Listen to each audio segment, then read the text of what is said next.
Hey, hi. Welcome to day one of day 30 um, of learning engineering concepts. Let's try to understand a rate limiter. It's a very common practice in the industry to add a rate limiter and the API gateway.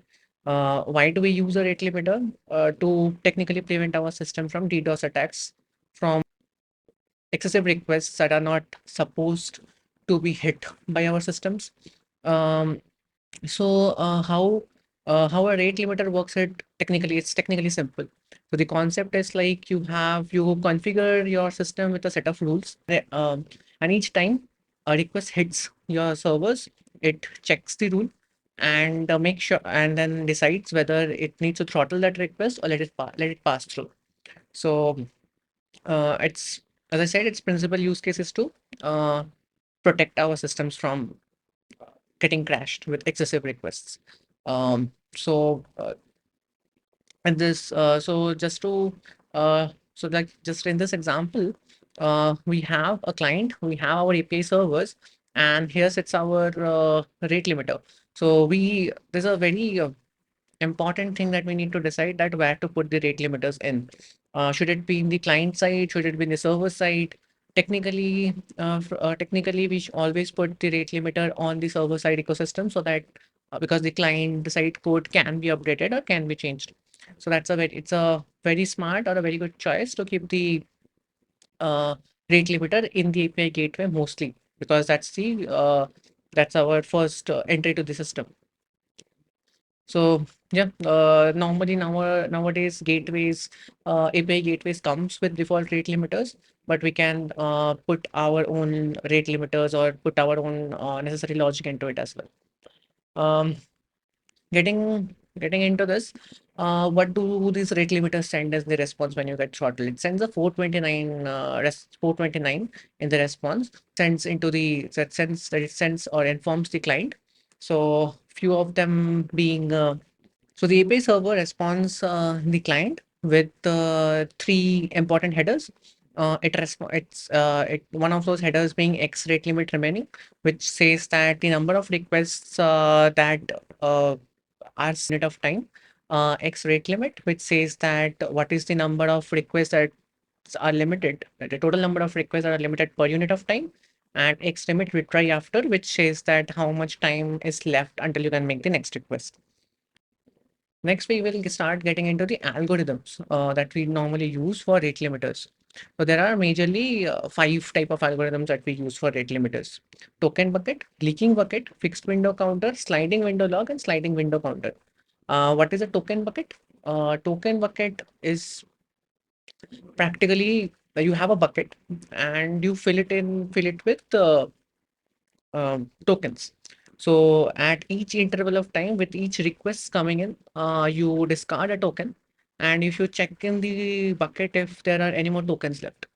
If there are any more tokens left, the request can be passed through. Otherwise, it needs to be throttled. Uh, so let's try to understand token bucket system. What happens in token bucket is we have a bucket with tokens. What does this token represent? It represents the number of requests per unit of time. So suppose you have a requirement where it needs to have three requests per minute. In each minute, you will fill your buckets with the three tokens. Now, whenever a request comes in, it comes and checks inside the bucket. If the bucket is empty, it throttles. If it doesn't, so if it's not empty, it what it does is it evicts one of this token from the bucket and lets it pass through to our system. One very important flaw of the system is when you have a massive influx of requests, right? It still bombarded the system with n number of entries. So with if you have a huge number of suppose you have 10 requests per minute, 10 to 10 billions of requests per minute, then it will bombard your system with billions of requests at one go. One way to clearly fix this thing is like instead of using the bucket, you use a queue. So you check the maximum size of the queue, and based on you check if the queue is empty or not. If the queue is empty, you can push the data. Otherwise, you will have to throttle this data. Okay. So each time you have the data inside this queue, you will this queue is actually read to our system servers at a constant rate. So this will make sure that our system doesn't get bombarded with a lot of requests. Okay.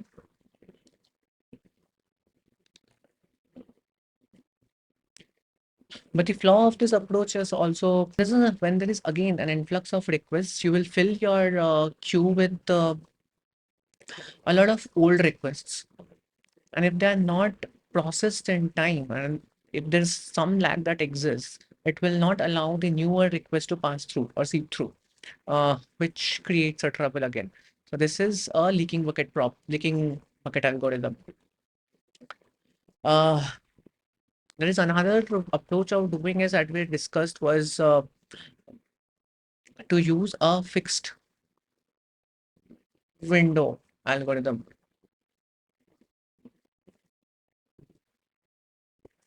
So what it says that you have a lot of you have so this x-axis is the timestamp, uh, and the y-axis is your number of requests.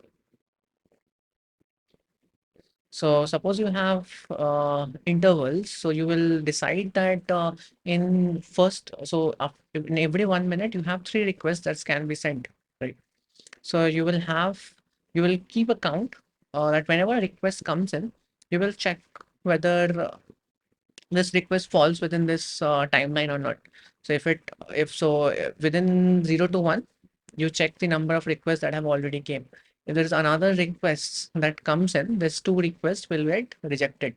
Good thing comes with a cost. So the cons in this approach is suppose all these requests come at a very later point or the at the edge of each of the blocks. In that case, what happens is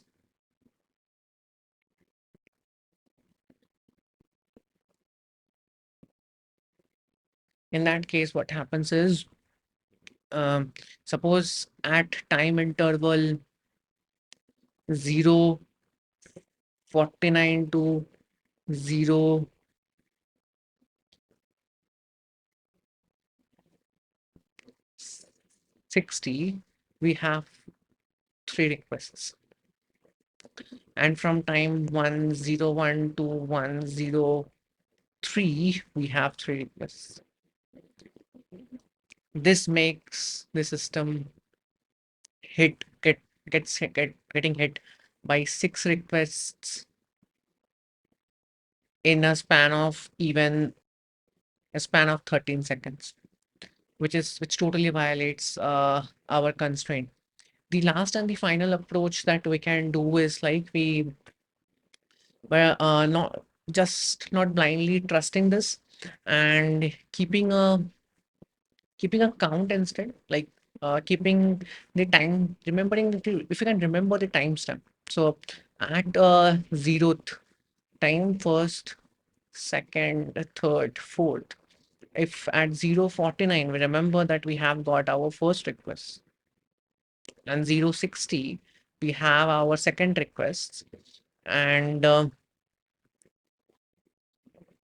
0:50, let's make it 50, 0:50, and then 0:60 we have our third request, right? And then we have the fourth request at 1:02, right? At this point of time, we can check if in our system we already have 0:49 or not. If within a time frame of 1 minute, so if we like go past 1 minute, right? If we go past 1 minute from 0.02, from 0.02 to 0.12. So suppose for this range, how many requests are there? So since there are already three requests that are there in our system, we cannot let this fourth request pass through. So this needs to be throttled. So that's all about rate limiting. The problem with uh, so this looks like an easy approach to work with, But the problem with this approach when it comes to a lot of scale is you need to have multiple servers. You need your single rate limiter cannot handle all this kind of load. Uh, to properly do it, you need to have multiple servers which need to handle this rate limiting. Right. Hence, again, so all this data. Uh, so suppose you have a request and all your load balancer, right? Your load balancer is distributing the load. So you each of them will have to remember this entire object that we created, like which like at timestamp for user U1, at timestamp T1, a request came. At timestamp T2, another request came, right?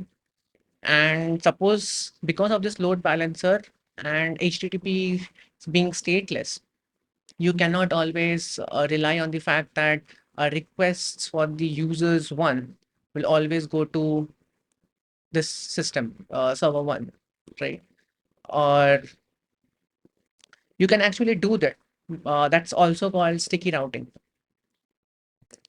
That, but with that thing in mind, but if you implement something like this, it can happen that a lot of us, your servers, like you have a bunch of uh, users, U1 to UN, which are highly active users. Okay. And they always hit your systems, and server one will experience a lot of load, which you don't really want. The best way to approach it is you uh, you let the request you let best way to approach. So the best way to approach is will be using a distributed database,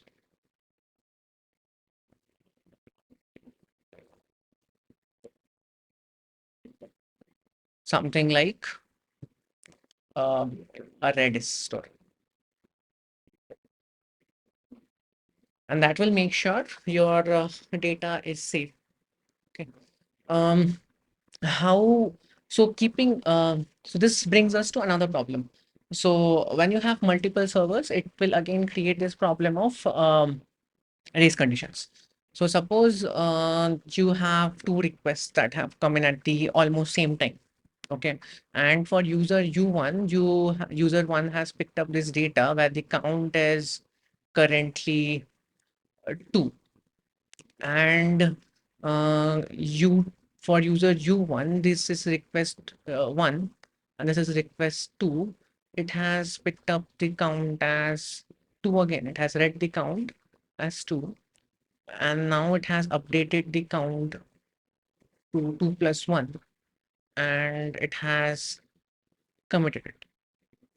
And the maximum number of requests that you can have in your system was 3. Okay. Now with the count 2, and so this request actually will check, well, when it checks the count, it actually checks it's already 2. Hence, it lets the request seep through, okay, to the system, although it shouldn't. So this creates a race condition. The best way of handling race condition is you can put locks on it. You can put logs, but that will again unnecessarily create uh, contentions for threads, so that each thread will contend to get to pass into the critical section, and it will make the system wait. So in actual systems, this problem is mitigated using Lua scripts. Lua scripts are embedded scripts which are normally embedded in any of the programming language. So it's not something that's used alone. It is used along with the programming language. They are they are high level scripting language which are very lightweight. Hence it's very useful. Along with sorted set data structures, which is given by uh, Redis store. So a sorted set data structure is similar to a hash set and a set together. Hash in the sense, so it's a set which will keep the data in a set. So each strings that you have will always be unique, and the data inside this set will be prioritized by a choice. So suppose you have A comma B that needs to be inserted into the system. Then if A dot score is greater than B dot score, then A will come first and B for a key one. Okay. Similarly, if A and B has the same score, then it will store it in lexicographical order.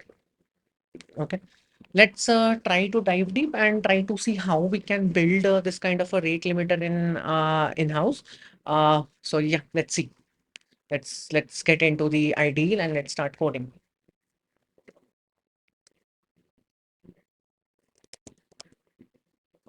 So we'll try to add the Redis first. Redis group ID. So yeah, we'll try to inject the dependencies. Let's try to add the Redis client. Um, Artifact and from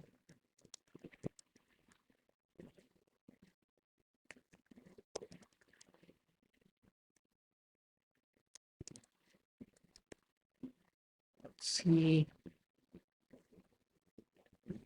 the 5 point. Let's pick up 5.1.2 only.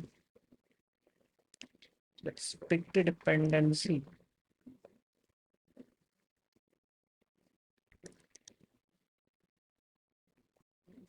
Let's try to check it processing again. Cool. Now we have our main function. We'll try to set up the Redis class first.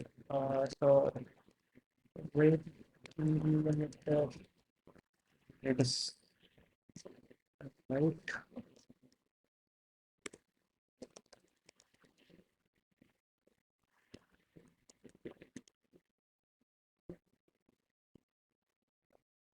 So our class will majorly have three parameters. One is the jedis connection in itself.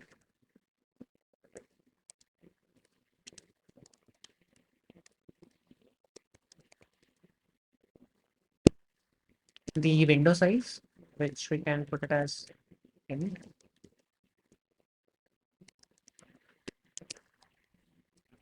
and we will have another parameter for the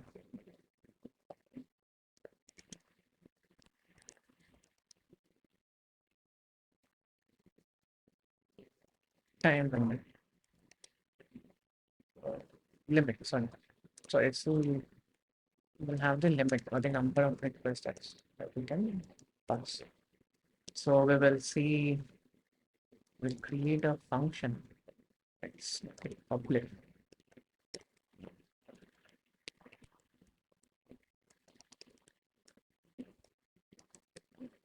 And we will pass in we have to create the constructor also.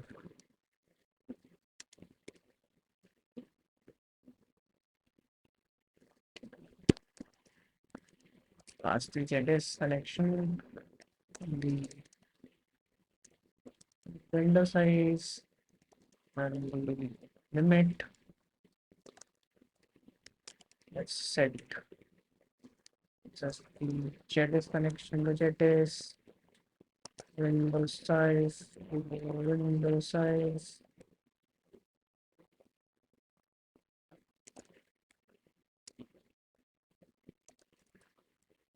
and the limit to limit.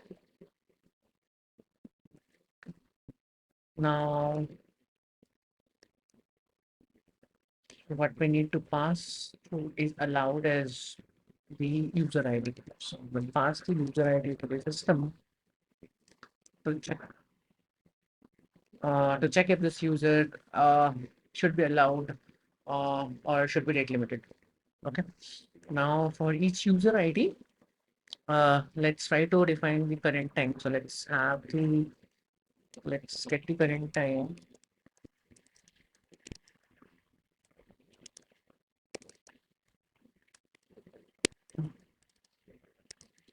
Window time is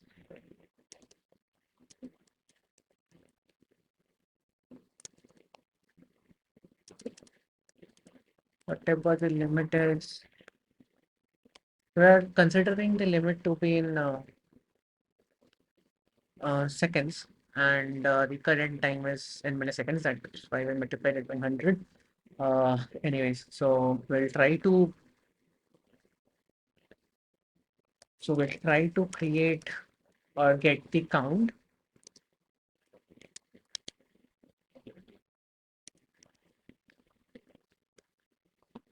for that particular user ID, and we'll try to see if this count is less than the limit or not. If it's less than the limit, we will say that we allow it, else we fail it, right? All good.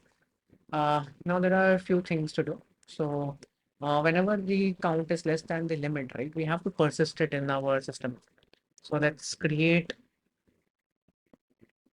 a transaction.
So let's create this transaction.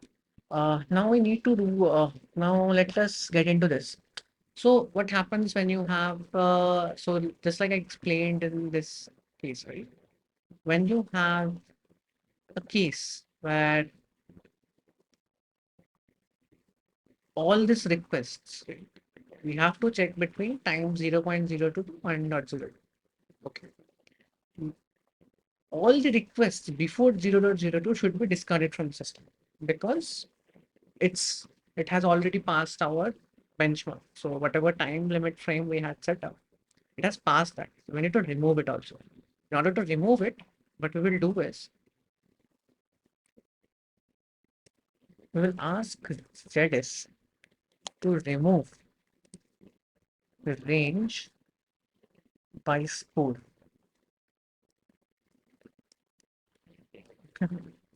And the key will be the user ID. The minimum should be minus infinity, and how long till the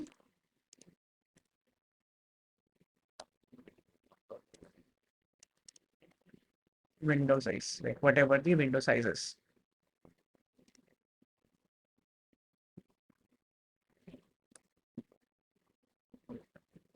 Okay, just a small mistake here. We have to put window size. So yeah, so this is the window size, and we just check whether this should be allowed or not. Right now, it comes to set up a JDIS connection. So we need to first install Redis.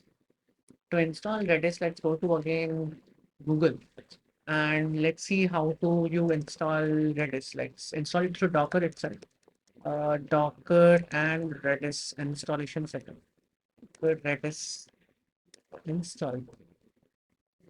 And let's go to the Redis official documentation itself. So these are two things. This is a Redis stack server and this is Redis stack. This is mostly used for production system. Since for our case, it's good enough to have we need to visualize, we will use Redis stack server. Okay. I have already installed it, so I'm not running it. You guys can install and uh, just run it. Okay. I have it in my Docker desktop, so I will run it in the Docker desktop itself. So let's see. Let me run my Docker desktop. It's running and it's Then let's input.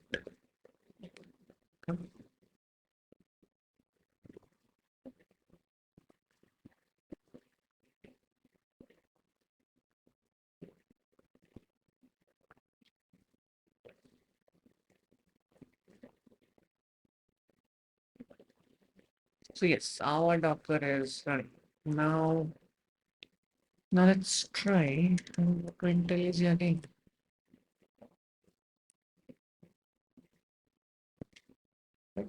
So let's write our main function also. Let's try to set up jedis connection.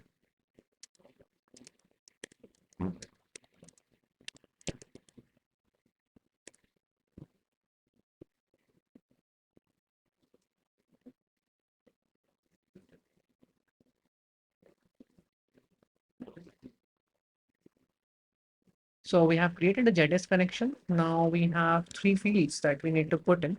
So we will put the limit as 3, so maximum 3 requests, and we will put the window size as 5. So in every 5 seconds, you can maximum allow 3 requests. Okay. Now just let create our user. So string user1 should be me myself, and yeah, that's check. So for just post a simple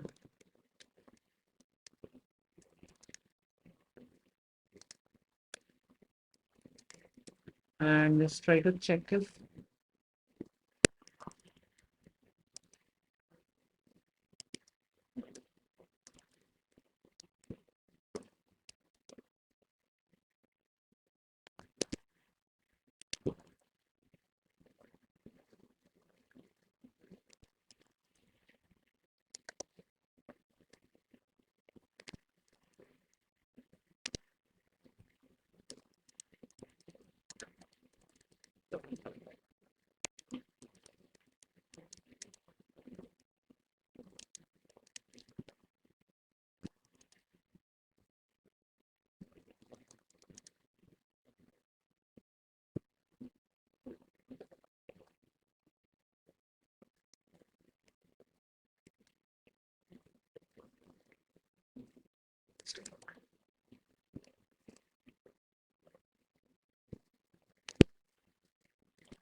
and the second parameter that we need to pass is the time units. So what should be your time units? It should be I, and then what do we have? We have the boolean rate. So rate limit Redis dot is allowed, and that's passed user. Now let's run this thread for every month second. This needs an exception. Let's put an exception and let's try to run it. So let's see. Let's try to first think of what should be the output. So the first time a request comes in uh, at time t1. So at time equal to 1, the first request comes in. The user should be permitted. User should be allowed because he hasn't get visited. At time equal to 2, the user should again be allowed because the total number of requests are 3. At time equal to 3 again, the user should be allowed. But at time equal to 4, our window size is 5, so it should not allow. And at time equal to 5, the user should not be allowed. At time equal to 6, however, he should be allowed again because this would have expired by now. Our bucket is of this size and only 2 requests are there in the bucket, 2 and 3. This should be allowed. And this will again continue. So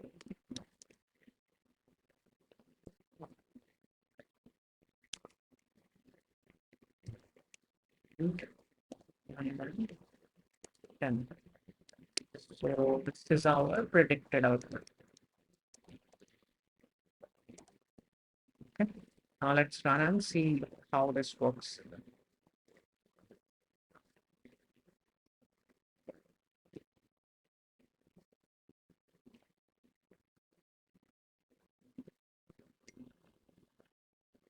And it throws an exception. It says min or max range time and say where it is throwing an exception.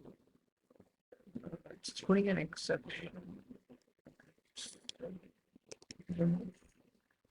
So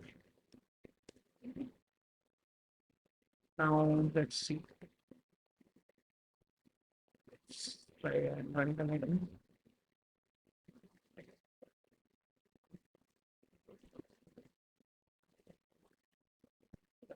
So third request, yeah, so fourth request it didn't allow. Sixth one it again allowed. Cool. And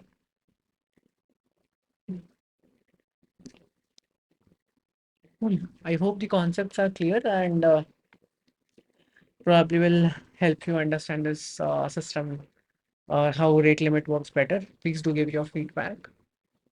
Thank you.